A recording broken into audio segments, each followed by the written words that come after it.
Bonjour Bernard, comment allez-vous? Je vais très bien, je vous remercie. Ok, super, merci Bernard. Je rappelle à ceux qui ne vous connaissent pas que vous êtes trader pour compte propre, auteur également, puisque votre dernier livre écrit est Stratégie de marché, avec nous très régulièrement, et je vous en remercie. Bernard, dans votre chronocac revisité, on va aborder trois indices mondiaux, des principaux indices mondiaux, le CAC, le DAX et le Dow Jones. On sait très bien que cette semaine est placée sous le signe de l'évolution de l'indice des prix de part et d'autre de l'Atlantique, avec en ligne de mire la publication à 13h30 vendredi prochain du fameux indice PCE, indice très suivi par la Réserve fédérale américaine. Du coup, en cette attente, eh bien, les investisseurs sont plutôt, je dirais, dans l'expectative de voir où cet indice va évoluer. Du coup, par la force des choses, comment est-ce que vous voyez ça après ces semaines d'euphorie? Est-ce qu'on va enfin avoir un peu, les indices vont nous offrir un peu de respiration s'il en fallait? Alors écoutez, est-ce qu'il faut une respiration? Alors ça, c'est vrai que c'est vraiment quelque chose que l'on retrouve souvent. C'est-à-dire qu'on a toujours, lorsque les marchés montent, hein, sur les marchés haussiers, on a toujours des investisseurs qui sont dans l'attente d'un retracement. Alors ce retracement viendra, mais souvent au moment où plus personne ne l'attendra. Alors là, ce que je voulais vous proposer ce matin, c'était justement une analyse différenciée selon les indices, puisqu'on va voir que selon les indices que l'on regarde, on n'a pas du tout les mêmes analyses. Donc là, c'est évidemment quelque chose de très intéressant. Donc on va commencer avec le CAC. Sur le CAC, vous allez voir tout de suite que ça fait désormais une grosse dizaine de jours que le CAC en fait évolue en trading range, hein. Donc un trading range qui est marqué par une borne basse autour des 8100 points, une borne haute autour des 8228 points. Alors ce qu'il y a de très intéressant avec la borne haute, c'est que cette borne haute a été cassée jeudi matin dernier, après la réunion, le FOMC, après la réunion de la Réserve fédérale et après les propos qui ont été analysés à juste titre, les propos de Jérôme Powell, qui effectivement s'est montré très clément, très gentil, très à l'écoute des marchés. Donc ça, c'est extrêmement clair. Et donc il y a eu une ouverture par le haut, et là, beaucoup d'acheteurs se sont précipités jeudi matin, et depuis, les cours sont plus bas que jeudi matin. Donc ça, c'est un premier petit signal, mais pour le moment, ça marque juste en fait un trading range et le fait que depuis maintenant plusieurs mois, les acheteurs avaient la main et pour la première fois, ils se sont fait piéger.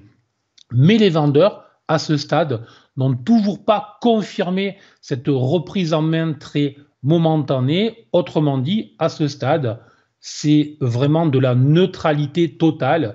Et tant que le CAC évoluera entre les 8100 et les 8228, il n'y a pas de raison de s'énerver. Donc, c'est un constat. Peut-être qu'il va falloir attendre effectivement les premiers résultats des sociétés. Mais bon, c'est de la neutralité. Après, on pourrait discuter sur est-ce que les fondamentaux, etc. Mais sur le plan technique, on va juste se contenter de voir ça. Et c'est tout. Et je vous propose de passer au graphique suivant.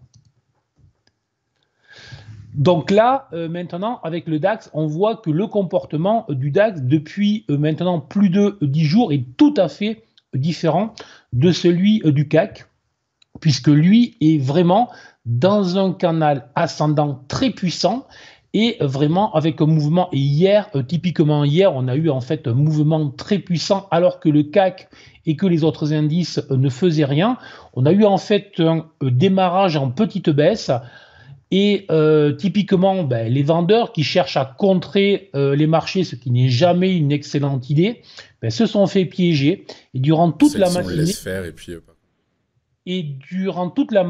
on a vu le DAX rebondir. Bon. Et maintenant, ce qu'on voit aussi, c'est que le DAX, sur ce canal, est venu s'appuyer sur la résistance et il a même dépassé. Donc, il y a une petite exagération à ce niveau-là. On sent bien qu'il y a de l'euphorie sur le marché. Donc, c'est euphorique, c'est haussier incontestablement, mais à court terme, peut-être que le DAX, justement, en attendant les chiffres dont vous parliez vendredi, peut-être que le DAX pourrait marquer une pause, voire avoir un repli dans les prochaines journées. Donc, attention au DAX, l'euphorie est peut-être arrivée en fait à son terme. et on finira avec le Dow Jones. Donc là, le Dow Jones, un comportement encore bien différent du CAC et du DAX. C'est l'indice le plus faible depuis maintenant plusieurs journées.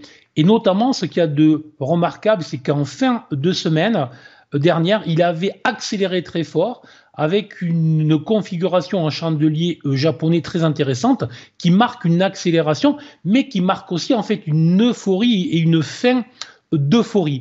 Le vendredi, tout ce mouvement a été en fait bien contré par les vendeurs et depuis, très clairement, c'est le seul indice sur lequel je me suis mis à la vente en short parce que je suis passé baissier sur le dos. C'est le seul indice sur lequel on peut l'être. C'est le seul qui nous a offert des signaux baissiers.